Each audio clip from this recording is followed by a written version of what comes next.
ಸ್ನೇಹಿತರೆ, ಈ ವಿಡಿಯೋ ನನಗೆ ತುಂಬ ವಿಶೇಷ ಅನ್ನಿಸಿದ್ದರಿಂದ ನಿಮ್ಮ ಮುಂದಿಡುತ್ತಿದ್ದೇನೆ. ನಾನು ಹುಟ್ಟುವಾಗ ನನ್ನ ತಾಯಿ ಎಷ್ಟೊಂದು ನೋವನ್ನು ಅನುಭವಿಸಿ ನನಗೆ ಜನ್ಮ ನೀಡಿದಳು.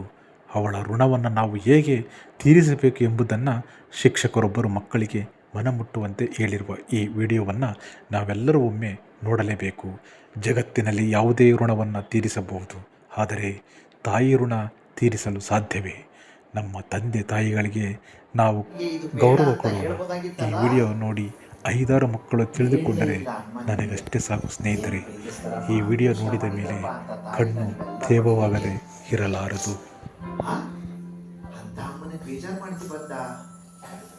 ನೋವುಂಟು ಮಾಡ್ತೀಯ ಅಂತ ಅಮ್ಮನಿಗೆ ಮಾಡಬಾರ್ದಮ್ಮ. ಡೆಲಿವರಿ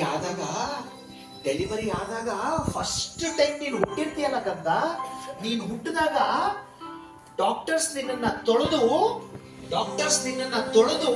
ಬಟ್ಟೆನಲ್ಲಿ ಸುತ್ತಬಿಟ್ಟು ಕಣ್ಮುಚ್ಚ ಬಟ್ಟೆನಲ್ಲಿ ಸುತ್ತಿ ಡಾಕ್ಟ್ರು ಅಮ್ಮನ ಕೊಟ್ಟಿರ್ತಾರೆ. ಅಮ್ಮನ ಕೊಟ್ಟಾಗ ಅಮ್ಮ ನಿನ್ನ ಹಂಗೆ ತಪ್ಕೊಂಡು ಪಳಪಳ ಅಂತ ಹತ್ಬಿಟ್ಟಿರ್ತಾರೆ. ಖುಷಿ ಕಣೋ ಅಮ್ಮನಿಗೆ ನೀನ್ ಬಂದಿದೀಯಾ ಅಂತ, ಖುಷಿ ಮಗ ನೀನ್ ಬಂದಿದೀಯಾ ಅಂತ ಅಮ್ಮನಿಗೆ ಹತ್ಬಿಟ್ಟಿರ್ತಾರೆ. ಅಮ್ಮನ ಕಣ್ಣೀರ್ ಏನಾದ್ರು ನೀನ್ ಕೆನ್ನೆ ಮೇಲೆ ಬಿದ್ದಾಗ ಹಂಗೆ ಕೆನ್ನೆನ ಹಿಂಗ್ ಅಂದ್ಬಿಟ್ಟು ನಿನ್ ಕೆನ್ನೆ ಮೇಲಿರೋ ಕಣ್ಣೀರ್ನ ಹಂಗೆ ಜಾರಿಸ್ಬಿಟ್ಟು ಅಮ್ಮ ಅವತ್ತೇ ಪ್ರಮಾಣ ಮಾಡಿರ್ತಾಳೆ, ಕಂದ ನಿನಗೋಸ್ಕರ ಬದುಕ್ತೀನಿ, ಕಂದ ನಿನಗೋಸ್ಕರ ಬದುಕ್ತೀನಿ ಮಗನೇ. ಏನ್ ಪ್ರೀತಿನಲ್ಲಿ ನಿಮ್ಮ ಅಮ್ಮನಿಗೆ ನಿನ್ನನ್ನ ಕಂಡ್ರೆ ಅದೃಷ್ಟ ಮಾಡಿದ್ರಪ್ಪ ಅಂತ ತಾಯಿನ ಪಡಿಲಿಕ್ಕೆ. ನೀನು ಹುಟ್ಟಿದ ಮೇಲೆ ನೀನ್ ಯಾವಾಗ ಮಲಗ್ತಾ ಇದ್ದೋ ಅಮ್ಮ ಎದ್ದು ಎಲ್ಲ ಕೆಲಸ ಮಾಡ್ಕೊಂಡ್ಬಿಡವಳು. ನೀನ್ ಯಾವಾಗ ಅಮ್ಮ ಅಂತ ಎದಳ್ತಾ ಇದ್ದೋ ಎಲ್ಲ ಕೆಲಸ ಬಿಟ್ಟು ಓಡಿ ನಿನ್ನ ಹತ್ರ ಬರೋಳು ಅಮ್ಮ. ಒಳ್ಳೆ ಸೇವಕಿ ತರ ಟ್ರೀಟ್ ಮಾಡ್ತೀರಲ್ಲ ನೀವೆಲ್ಲ.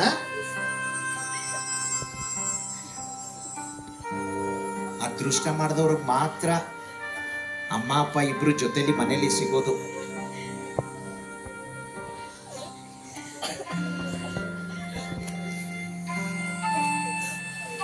ನಿನಗೆ ಚಿಕ್ಕ ವಯಸ್ಸಲ್ಲಿದ್ದಾಗ ನಿನಗೆ ಜ್ಞಾಪಕನೇ ಇಲ್ಲ. ನಿನಗೆಲ್ಲ ಸ್ನಾನ ಮಾಡಿಸಿ ಕಣ್ಮುಚ್ಚ ನಿನಗೆ ಸ್ನಾನ ಮಾಡಿಸಿ ಅಮ್ಮ ಅವಾಗ ತಾನೇ ಬೆಡ್ ಮೇಲೆ ಮಲಗಿಸಿ ಮನೆ ಕೆಲಸ ಮುಗಿಸಿ ಊಟ ಮಾಡ್ಲಿಕ್ಕೆ ಅಂತ ಕೂತಿರ್ತಾರೆ. ಅವಾಗ ಗಿಟಾರ್ ಅಂತ ಕಿರ್ಚ್ಕೊಂಡ್ಬಿಟ್ಟಿರ್ತೀಯ ನೀನು. ಕಿರ್ಚ್ಕೊಂಡಾಗ ಅಮ್ಮ ಓಡ್ ಬಂದು ಎಲ್ಲ ಕೆಲಸ ಬಿಟ್ಟು ನಿನ್ನ ನೋಡಿದ್ರೆ ನೀನು ಡೈಪರ್ ಅಲ್ಲಿ ಸುಸು ಪಾಟಿ ಮಾಡ್ಕೊಂಡ್ಬಿಟ್ಟಿದೀಯ.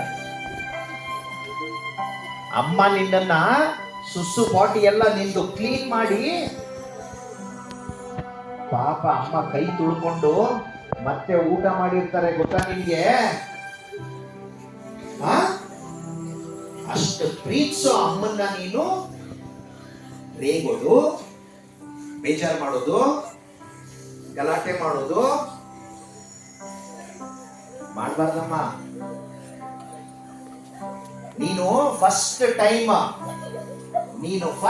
ಟೈಮ್ ಅಂಬೆಗಾಲ ಇಟ್ಟಿಯಲ್ಲ, ಅಂಬೆಗಾಲ ಇಟ್ಟಾಗ ಅಮ್ಮ ಸೆಲೆಬ್ರೇಟ್ ಮಾಡಿರ್ತಾರಲ್ಲೇ, ನನ್ ಮಗ ಅಂಬೆಗಾಲ ಇಟ್ಬಿಟ್ಟ, ನನ್ನ ಮಗ ಹೆಜ್ಜೆ ಇಟ್ಬಿಟ್ಟ, ಸ್ವೀಟ್ ತಂದು ಮನೇಲಿ ಸೆಲೆಬ್ರೇಟ್ ಮಾಡಿರ್ತಾರಮ್ಮ ಅಮ್ಮ. ನೀನೇನು ಒಲಿಂಪಿಕ್ಸ್ ಹೋಗಿ ಗೋಲ್ಡ್ ಮೆಡಲ್ ತಂದಿಲ್ಲ, ನಿನ್ನ ಜೀವನದಲ್ಲಿ ಒಂದು ಹೆಜ್ಜೆ ಇಟ್ಟಿದೀಯ ಅಷ್ಟೇ.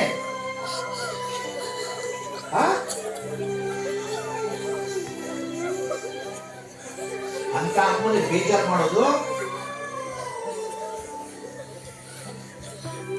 ಯಾರ ಅಮ್ಮನಿಗೆ ಬೇಜಾರು ಮಾಡ್ತಾರೋ ಅವ್ರು ಉದ್ಧಾರ ಆಗಲ್ಲ. ದೊಡ್ಡವರಾದ್ಮೇಲೆ ಅವ್ರಿಗೆ ಕಟ್ಟಿಟ್ಟ ಬುದ್ಧಿ, ಕಷ್ಟಪಡೋದು, ಬೇಜಾರು ಮಾಡಬಾರ್ದು. ಕಣ್ಮುಚ್ಚಮ್ಮ, ನೀವೆಲ್ಲ ಗೊತ್ತಿಲ್ದಲೇನೋ ನೀವೆಲ್ಲ ಅಮ್ಮನಿಗೆ ಬೇಜಾರು ಮಾಡಿರ್ತೀರ. ಇಲ್ಲಿಂದಾನೆ ಸಾರಿ ಹೇಳ್ಬೇಕೆಲ್ಲರೂ.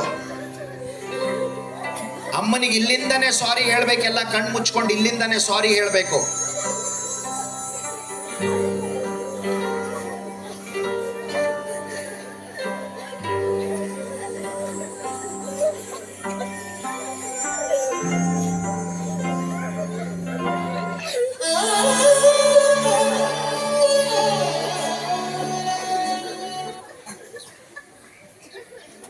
ಎಮೋಷನ್ಸಿಗೆ ಬೆಲೆ ಇಲ್ಲ. ಅಮ್ಮ ಅಂದ್ರೆ ಆಟದ ವಸ್ತು ಅವರಿಗೆ. ಕೂತ್ಕೊಂಡು ನಗ್ತಾ ಇದ್ದಾರೆ ಇಲ್ಲಿ. ಅಮ್ಮ ಅಂದ್ರೆ ಕೆಲಸದವಳು ಅವರಿಗೆ. ಆ ಕಡೆ ಈ ಕಡೆ ನೋಡ್ಕೊಂಡು ನಗ್ತಾರೆ. ಕಣ್ಮುಚ್ಕೊಂಡು ಕೂತ್ಕೊಳ್ಳಮ್ಮ. ಸ್ವಲ್ಪ ಜನಕ್ಕೆ ಅಮ್ಮ ಅಪ್ಪ ಅಂದ್ರೆ ಸೇವಕರು ಅನ್ಕೊಂಡ್ಬಿಟ್ಟಿದ್ದಾರೆ. ನನ್ನ ಸೇವೆ ಮಾಡಕ್ಕೆ ಇರೋದವರು ಅಂತ. ಅಂಥವ್ರಿಗೆ ಏನು ಅನ್ಸೋದೇ ಇಲ್ಲ. ಅಮ್ಮನಿಗೆ ನೀವೆಲ್ಲ ತಪ್ಪು ಮಾಡಿರ್ತೀರಾ, ನೀವು ಸಾರಿ ಹೇಳ್ಬೇಕು ಅಮ್ಮನಿಗೆ. ಲೇ, ನಿಮ್ಮ ಮನೆಯಲ್ಲಿ ಫಸ್ಟ್ ಎದೊಳೋದು ಅಮ್ಮ ಕಣೋ, ಲಾಸ್ಟ್ ಮಲಗೋದು ಅಮ್ಮ. ಕರೋನಾ ಟೈಮಲ್ಲಿ ನಿನಗೆ ರಜಾ ಸಿಕ್ತು, ನಿಮ್ಮ ಅಪ್ಪನಿಗೆ ರಜಾ ಸಿಕ್ತು, ಎಲ್ಲರಿಗೂ ರಜಾ ಸಿಕ್ತು. ಪಾಪ ಅಮ್ಮನಿಗೆ ರಜಾ ಸಿಗಲೇ ಇಲ್ಲ ಮಗ. ಅಂತ ಅಮ್ಮನಿಗೆ ನೀವೆಲ್ಲ ತೊಂದರೆ ಕೊಡೋದು, ಬೇಜಾರು ಮಾಡೋದು. ಇಲ್ಲಿಂದಲೇ ಸಾರಿ ಹೇಳ್ಬೇಕೆಲ್ಲ ಗೊತ್ತಾಗುತ್ತೆ. ಅಮ್ಮನಿಗೆ ಸಾರಿ ಹೇಳ್ಬೇಕು, ಇಲ್ಲಿಂದಲೇ ಸಾರಿ ಹೇಳ್ಬೇಕು.